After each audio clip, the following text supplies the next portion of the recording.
Commander Tejo stood at the wide window of his command ship. He watched the red planet below turn slowly in the darkness of space. The planet looked angry.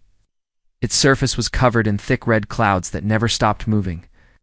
Lightning flashed inside those clouds every few seconds. "Sir, we still have no contact with the research station," said Communications Officer Eugene. She sat at her control panel, her forearms moving quickly over the buttons and screens. Her purple skin had turned pale with worry. It has been 3 full rotations since their last message. Tejo clicked his sharp teeth together. This was not good news.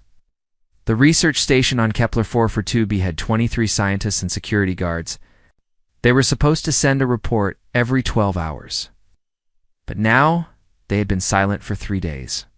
"What was their last message?" he asked. Eugene touched her screen and played the recording. The voice was full of fear. "Day 847. The creatures are getting more aggressive. Cannot reach the surface teams.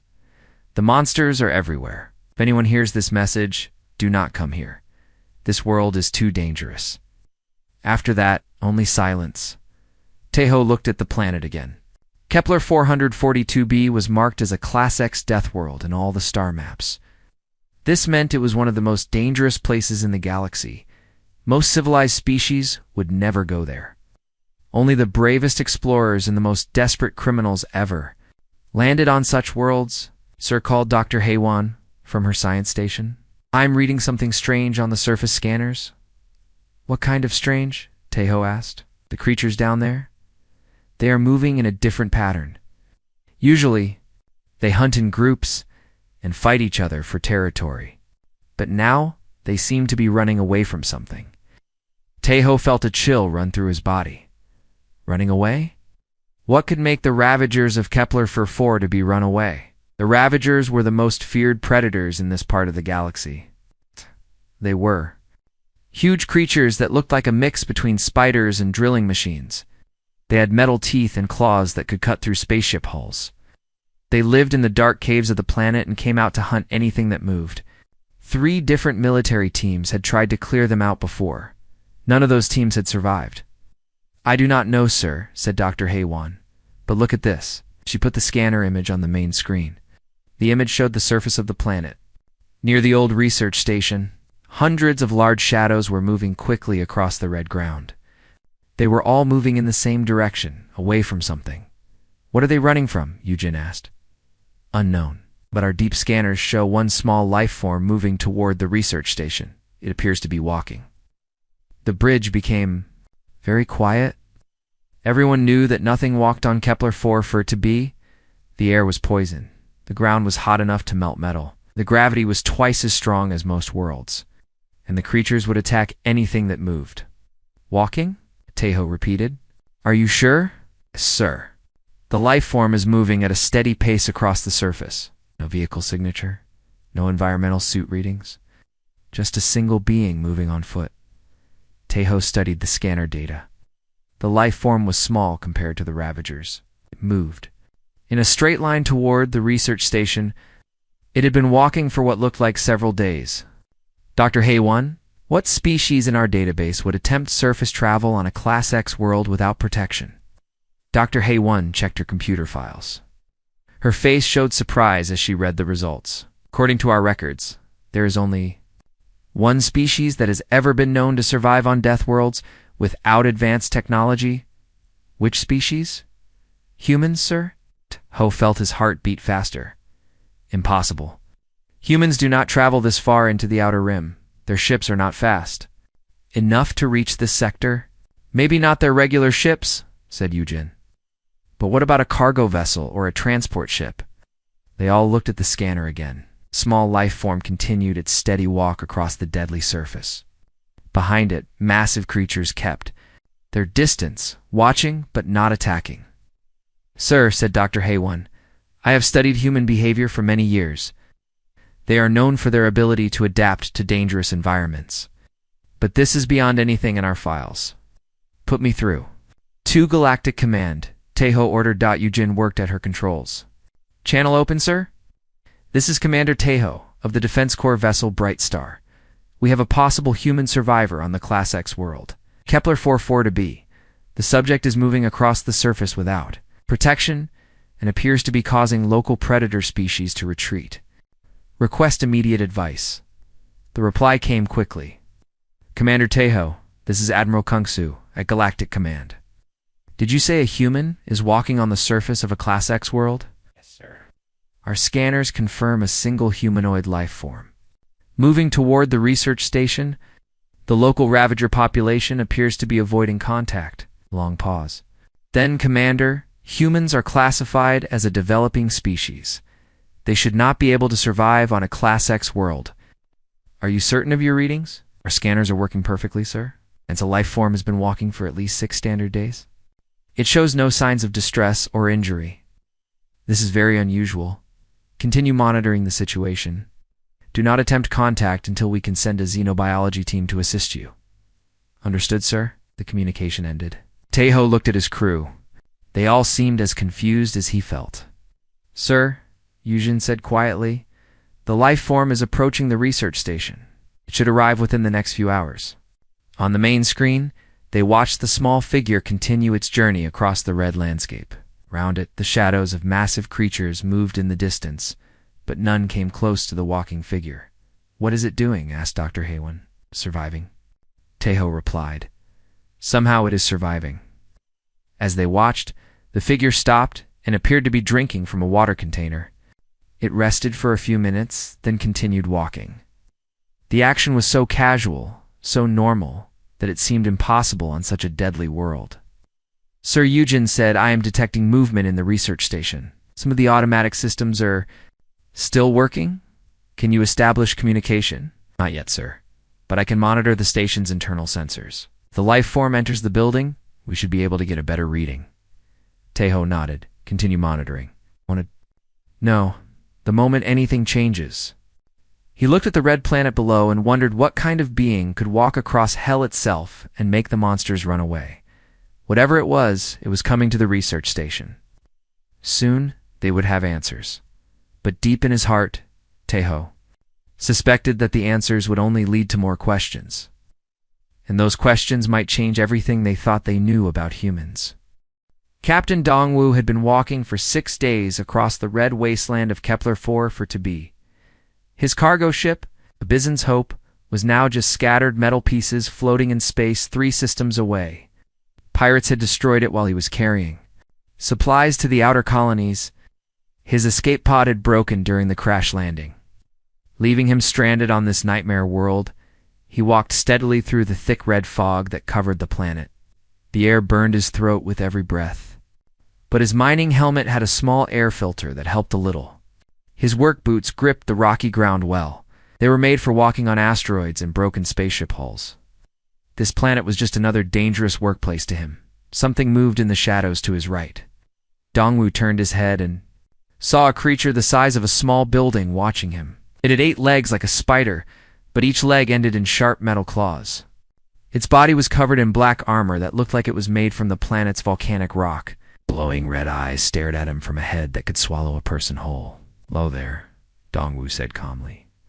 Just passing through. The creature made a deep grinding sound like metal scraping against stone. Yeah. It took 1 step toward him, then stopped. It seemed confused. This was not the first time something like this had happened. On his 2nd day on the planet, one of these creatures had jumped at him from a cave. Dongwu had simply stepped to the side and hit it with a piece of his broken escape pod. The creature had run away, making strange noises. Since then, word seemed to have spread among the planet's inhabitants. They watched him, but they kept their distance. They acted like they had never seen anything like him before. Dongwu continued walking. Behind him, the large creature followed at a safe distance. It was curious about this strange visitor who did not run away or attack. Ground under his feet was hot. Steam rose from cracks in the rock. The gravity was heavy, making each step harder than it should be. But Dongwu had grown up on Ganymede, where the ice shifted constantly, and the air was poison.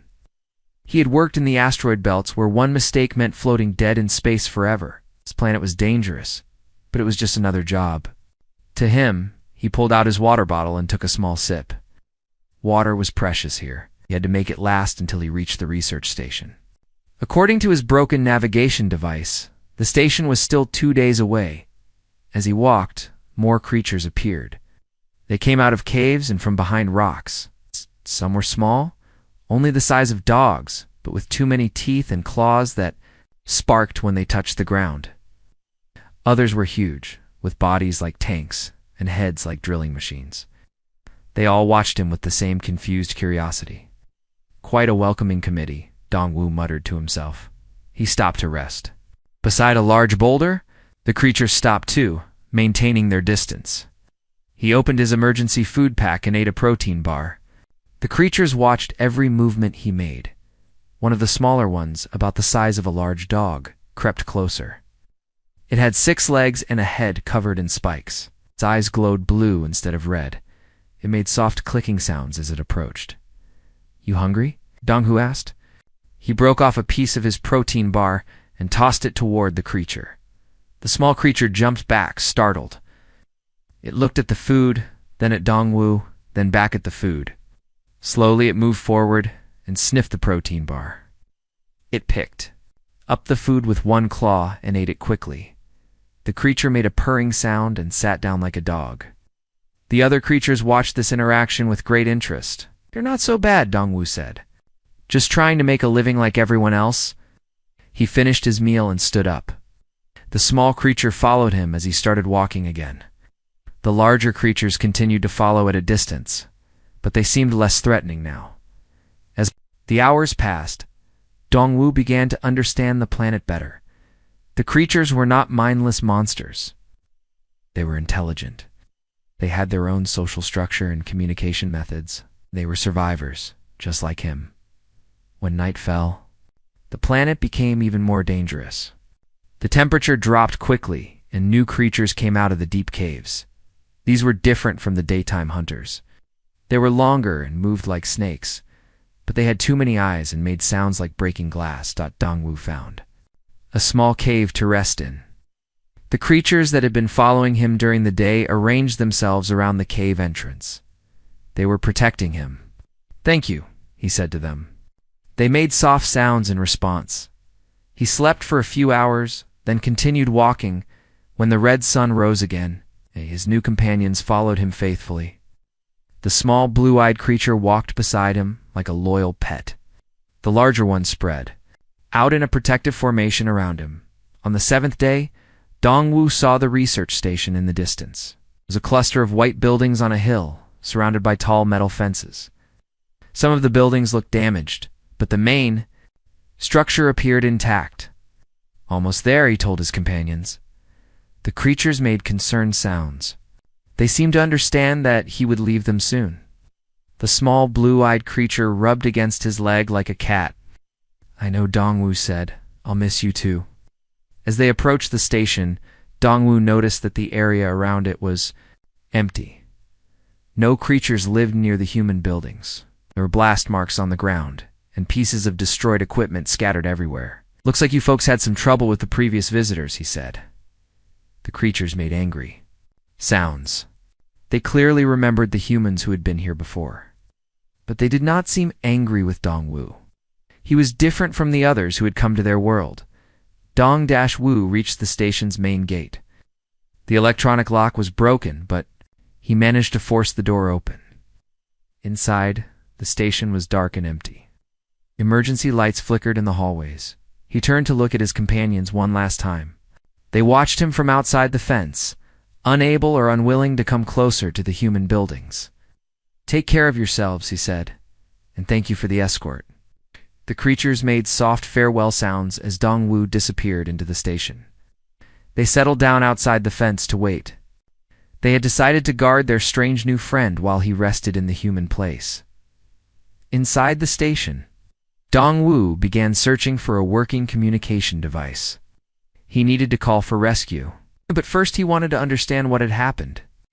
To the people who had been here before him, the creatures of Kepler 44b had found their first human friend, and they were not going to let anything happen to him. Commander Tejo watched the screens in his command room with growing amazement. The human had reached the research station and was now inside the main building.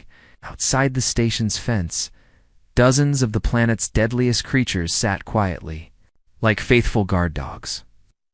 "This is impossible," said Dr. Haywan, staring at the scanner readings. "Those creatures have killed hundreds of explorers over the years. You should be trying to break into the station to get to him."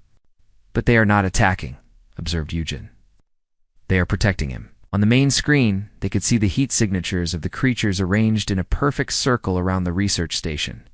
The larger ones faced outward, watching for threats. Smaller ones stayed close to the fence, as if they were worried about their human friend.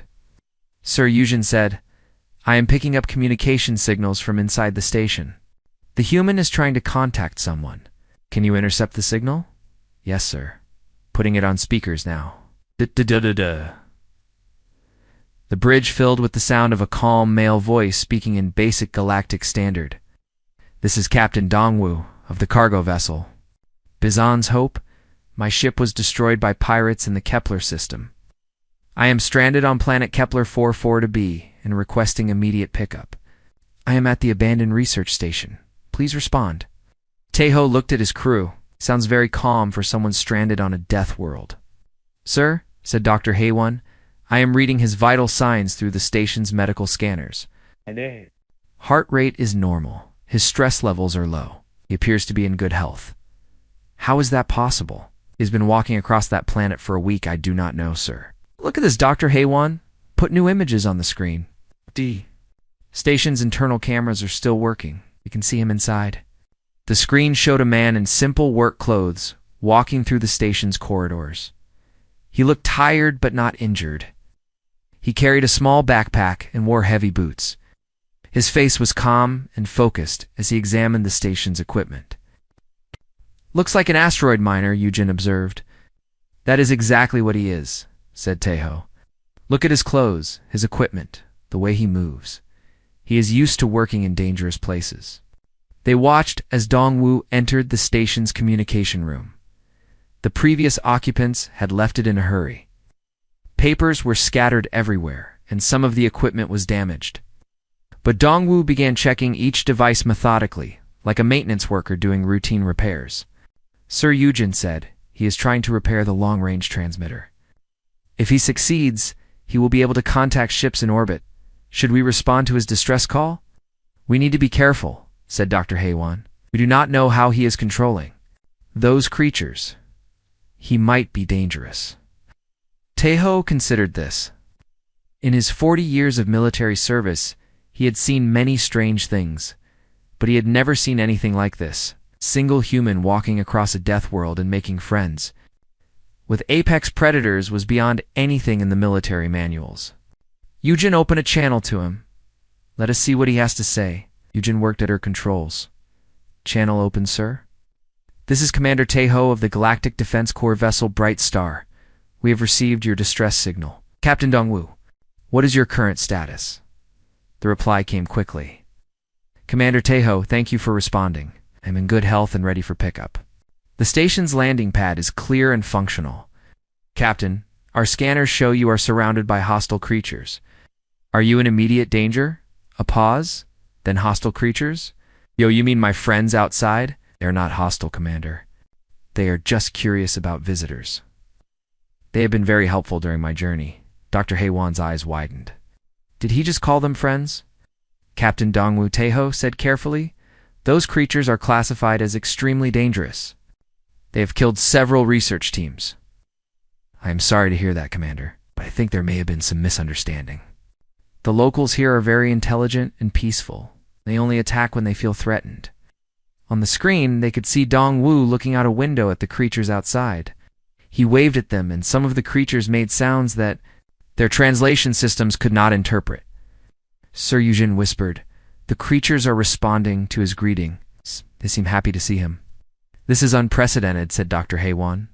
"In all my years of study, I have never seen anything like this." Captain Dongwu Taeho said, "How did you survive on the planet's surface without environmental protection?" "Well, Commander, I grew up on Ganymede. The air there is poison too, but you learn to work with what you have. I have been working in dangerous places my whole life. This planet is challenging, but it is not impossible. And the creatures did not attack you? The first one tried, but I think it was just testing me.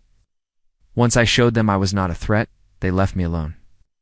Actually, they helped me find water and safe places to rest. Tejo looked at his crew.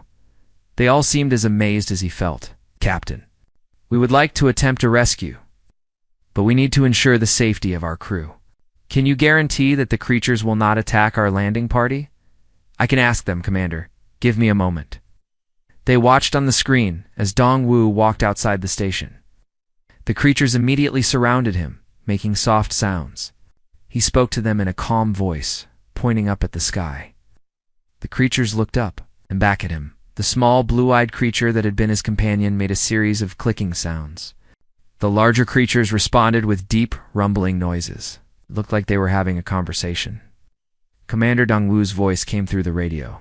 They say they will not attack your ship if you come in peace. But they ask that you do not bring weapons or try to capture any of them. They can understand our intentions, Dr. Haywan asked in amazement. Oh yes, they are very smart. Much smarter than people give them credit for.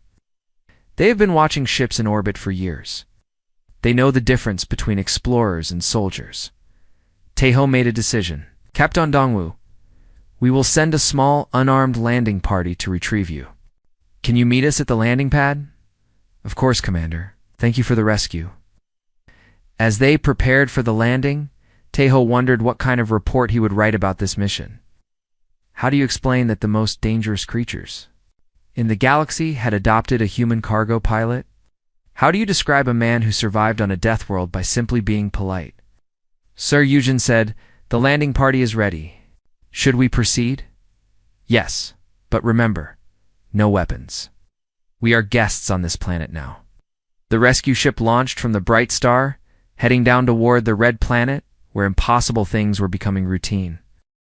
Captain Dongwu walked through the abandoned research station while waiting for his rescue. The building was larger than it looked from outside. It had laboratories, living quarters, and communication rooms. But everything showed signs of panic. In fear in the main laboratory, tables were overturned. Scientific equipment lay broken on the floor. Papers were scattered everywhere, and some were stained with what looked like blood. The walls had claw marks from desperate attempts to escape. Dongwu found a computer terminal that still worked. He activated it and began reading the final logs of the research team. The screen showed video recordings from the last days of the station. 845, said a woman's voice. Dr. Unesio, the expedition leader, appeared on the screen. She looked tired and frightened. The creatures are becoming more aggressive every day. We lost contact with Team Beta yesterday. They went out to collect mineral samples and never returned. Dongwu watched more recordings. The scientists had come to this planet to study its unique geology. They had brought advanced weapons and force fields to protect themselves. They had built high walls and electric fences. They treated the planet like an enemy to be conquered. Day 846, Dr. Yonesio continued in another recording. The creatures attacked our outer perimeter last night. Our weapons barely slowed them down. We are requesting immediate evacuation. Date 47 was the final recording. Dr. Yensio looked desperate now. The monsters are everywhere. They have broken through our defenses. We are trapped in the main building. If anyone receives this message, do not attempt rescue. This world is too dangerous for any civilized species. After that, the recording stopped. Dong-Wu turned off the computer and shook his head. The research team had made a basic mistake. They had come to this world expecting a fight. They had brought weapons and barriers instead of trying to understand the local inhabitants. No wonder you folks were upset, he said to himself, knowing the creatures outside could probably hear him. He walked to the station's supply room and found emergency rations and medical supplies. The previous team had left behind enough food and water for several weeks. Dongwu took only what he needed and left the rest. Waste was something that bothered him more than danger. Outside, he could hear his new friends moving around the station. They made soft sounds that seemed almost like conversation. Occasionally, one of them would tap gently on the building's walls, as if checking to make sure he was still safe inside. Dong-Wu went to the communication room and continued working.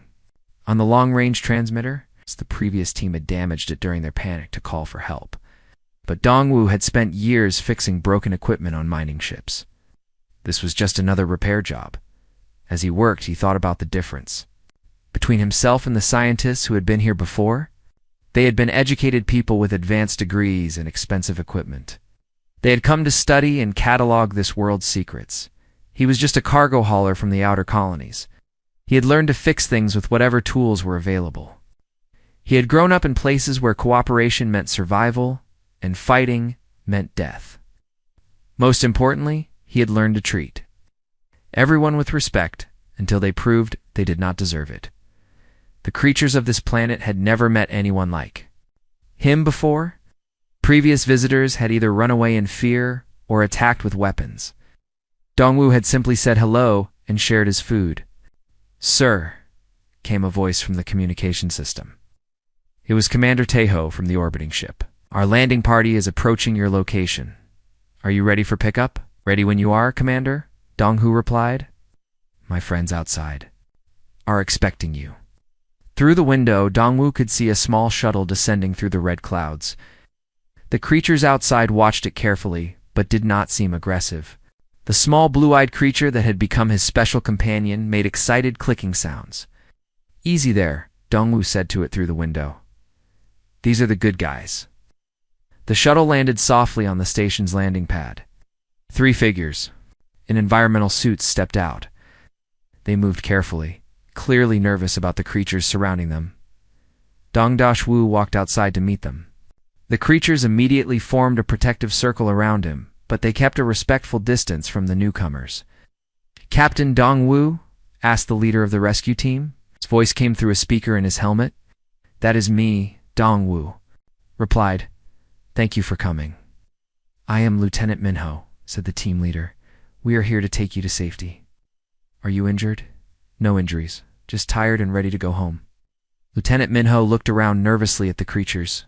Some of them were larger than the shuttle itself. Their metal claws gleamed in the red sunlight, and their glowing eyes watched every movement. "Captain, how do we know they will not attack when we leave?" "Because I asked them not to," Donghu said simply.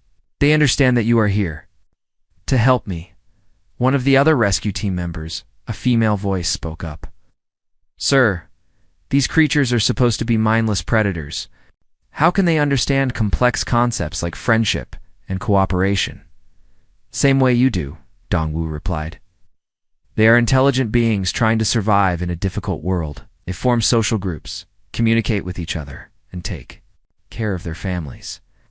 Just because they look different does not mean they are monsters." As if to prove his point, the small blue-eyed creature approached the rescue team slowly. It made soft purring sounds and sat down like a dog, asking for attention. "It wants to say goodbye," Dongwu explained. He knelt down and petted the creature's armored head. "I will miss you too, friend." The creature made a sad sound and rubbed against his hand. The other creatures around them made similar noises of farewell. "This is remarkable," whispered the female rescue team member. "They have formed an emotional bond with him." "They are good people," Dongwu said, standing up. "Just misunderstood." Lieutenant Minho helped Dongwu gather his few possessions.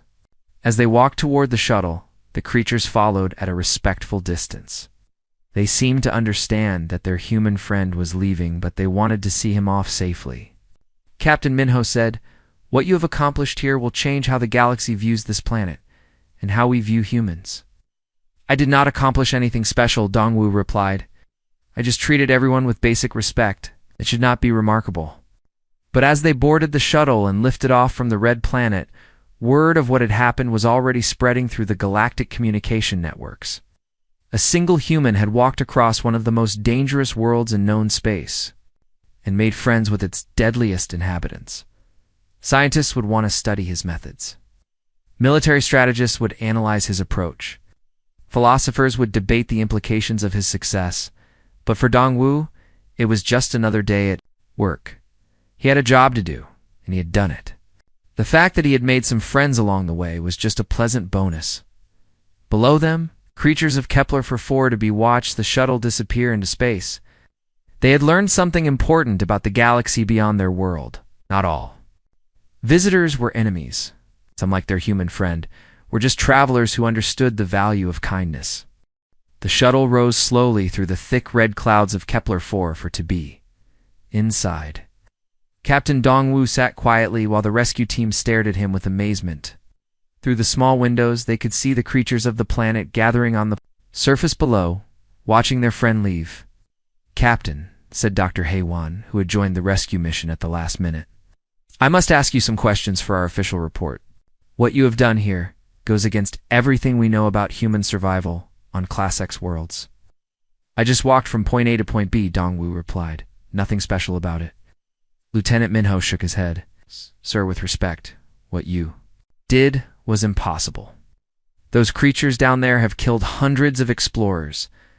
Military units with advanced weapons have failed to survive on that planet. Yet you walked across it with nothing but basic survival gear. Maybe the military units were doing something wrong," Dongwu suggested. Dr. Haywan pulled out her recording device. "Please, tell us exactly what happened from the beginning. How did you first encounter the creatures?" Dongwu thought for a moment. "Well, my ship got blown up by pirates. The escape pod crashed on the planet. I started walking toward the research station because that was the only place with a communication system." "And when did you first see the creatures?" "Second day, I think. One of the big spider-looking ones jumped at me from a cave. I stepped aside and hit it with a piece of metal from my pod." "It ran away. You hit it?" Lieutenant Minho asked in disbelief. "With a piece of metal?" "It was trying to bite me," Dongwu said simply. "I had to defend myself, and I did not try. To kill it just showed it that attacking me was not a good idea." "What happened next?" "Word seemed to spread pretty quickly. Other creatures started following me, but they kept their distance. They were curious more than aggressive." Dr. Haywan leaned forward. "How did you know they were curious and not planning to attack?" "Body language. Same as with people.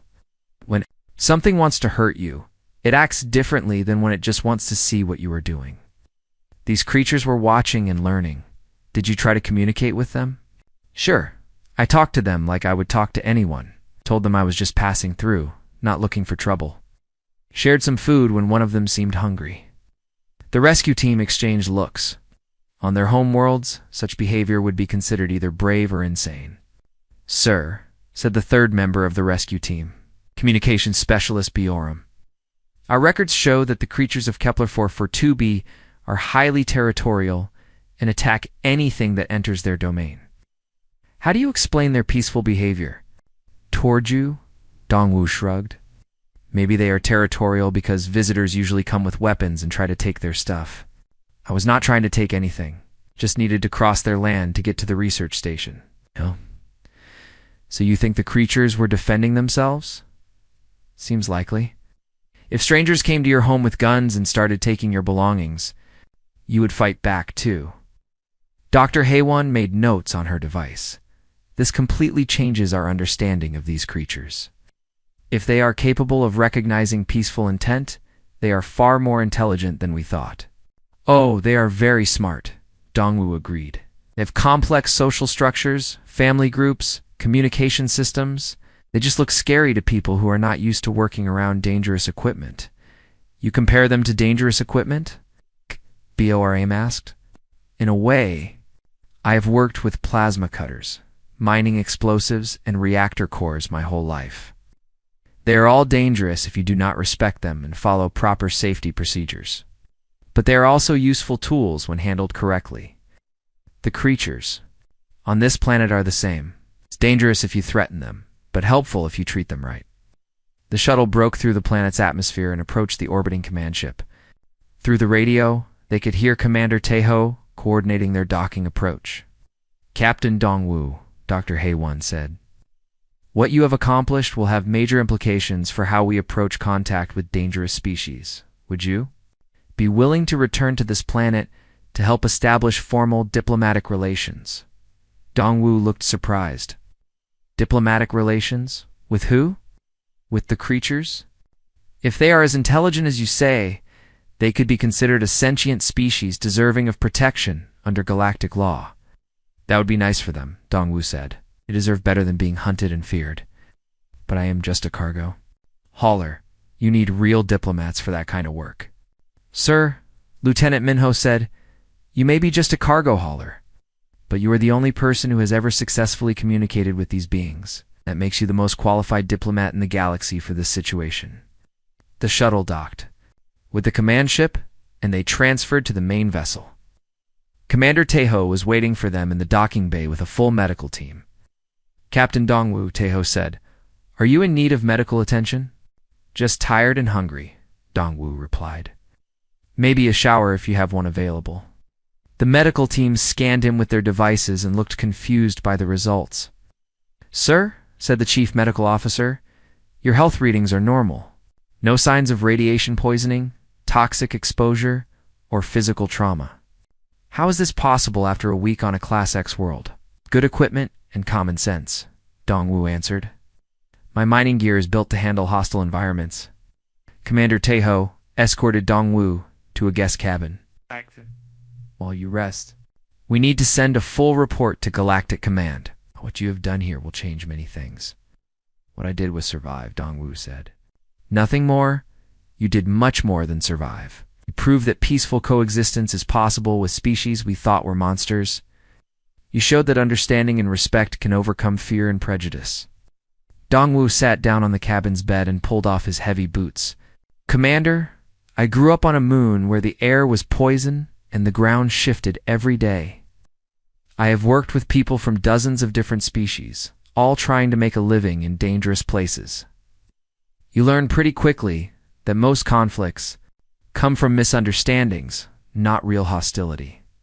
And if someone had told you that the creatures of Kepler 442b were mindless killers, I would have been careful around them, but I still would have treated them with respect. You never know when someone might surprise you. As Dongwu cleaned up and rested, the news of his adventure was already spreading throughout the galaxy.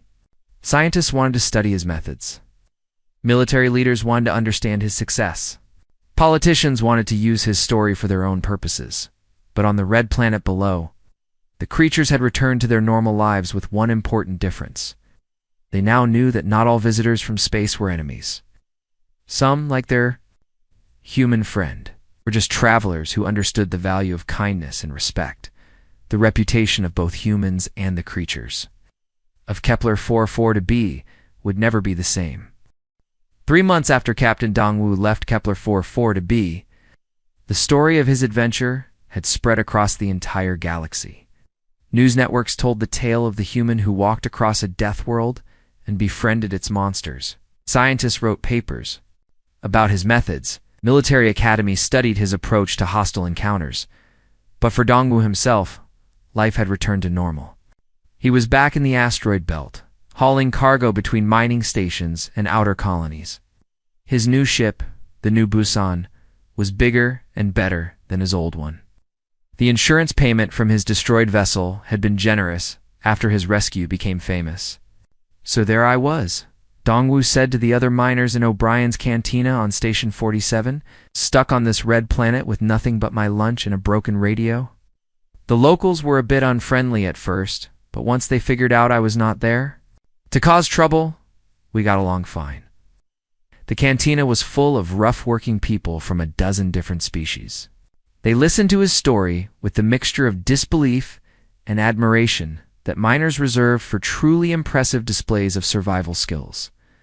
What did the creatures look like? Asked Janae, a human demolitions expert who worked the inner belt. Dongwu replied, really big. Some of them were the size of cargo haulers, but they were smart. You could see it in their eyes. They were just trying to protect their homes and families. They really helped you find water? Asked Krev, a four-armed mechanic from the Outer Rim. Sure did. Led me right to an underground. Spring even showed me which plants were safe to eat, though I stuck to my emergency rations mostly. The miners nodded approvingly. They understood the importance of knowing your environment and respecting the locals, whether those locals were human, alien, or something else entirely. Meanwhile, thousands of light years away, the effects of Dongwu's adventure were still growing. Commander Tejo, now promoted to Admiral, was leading the first diplomatic mission to Kepler 4 for Tabi. The planet had been reclassified from a Class X death world to a Class M protected world, home to an intelligent species. Remember Admiral Tejo? Told his landing party, "We approach with respect and peaceful intentions. No weapons, no aggressive postures. We are guests on their world." The landing party consisted of linguists, anthropologists, and diplomats. They had studied every recording of Dongwu's interactions with the creatures. They had learned basic gestures of friendship and non-aggression. When their unarmed shuttle landed at the old research station, they were greeted by a delegation of creatures led by a small blue-eyed individual that the crew recognized from the recordings. It was Dongwu's special friend from his journey across the planet, Dr. Heiwan. Now promoted to head of xenobiological studies, attempted first contact, using the methods Dongwu had demonstrated. She offered food and spoke in calm, respectful tones. The creatures responded positively, making the soft purring sounds that indicated pleasure and welcome. Within weeks, a basic communication system had been established. The creatures, who called themselves the Kepler-Nathi, agreed to formal diplomatic relations with the Galactic Council. In exchange for protection of their world, they offered to share their knowledge of surviving in extreme environments. Back in the asteroid belt, Dongwu heard about these developments through the mining network's communication channels. "Looks like my friends are doing well for themselves," he commented to his co-pilot, a young human named Wu Jin, who had requested assignment to Dongwu's ship after hearing about his adventure. Captain Wu Jin said, "Do you realize that you are probably the most famous human in the galaxy right now? People are calling you the ambassador of the Outer Rim." Dongwu laughed. "Ambassador? I am just a cargo hauler who took a wrong turn and ended up on the wrong planet. But sir, what you did changed everything. The Galactic Council has revised its policies on first contact with unknown species. Military units are being retrained to use your methods instead of force. 3 different universities want to give you honorary degrees." "That is nice," Dongwu said, "but I have cargo to deliver. Mining stations are not going to supply themselves." This attitude only added to his growing legend. Here was a human who had accomplished something that military generals and famous explorers had failed to do, and he treated it like just another day at work. The story grew with each telling. Some versions had Dongwu fighting off hundreds of monsters with his bare hands. Others claimed he had psychic powers that allowed him to control alien minds. A few suggested he was secretly a highly trained Special Forces operative. The truth was simpler and, in its own way, more remarkable. Dongwu was exactly what he appeared to be, a working-class human from the outer colonies, who understood that survival often depended on cooperation rather than conflict. 6 months after the Kepler-44b incident, Admiral Tejo received a personal message from the planet. The Kepler-Nathi had learned to use human communication technology and wanted to send a message to their first human friend. "Greetings, friend Dongwu," the message said in carefully pronounced Galactic Standard. "We hope you are well in the sky rivers where you travel. We remember your kindness and wish to tell you that many sky people now come to visit us. They bring gifts and speak respectfully, as you taught them. We have much to learn from each other. Young ones ask when you will return to walk among us again. We keep a place ready for you always." And Admiral Tejo forwarded this message. To Dongwu, the cargo captain smiled and sent back a simple reply. "Tell them I said hello. Maybe I will visit when I have some vacation time." The Kepler-Nathi were not the only ones who remembered Dongwu fondly.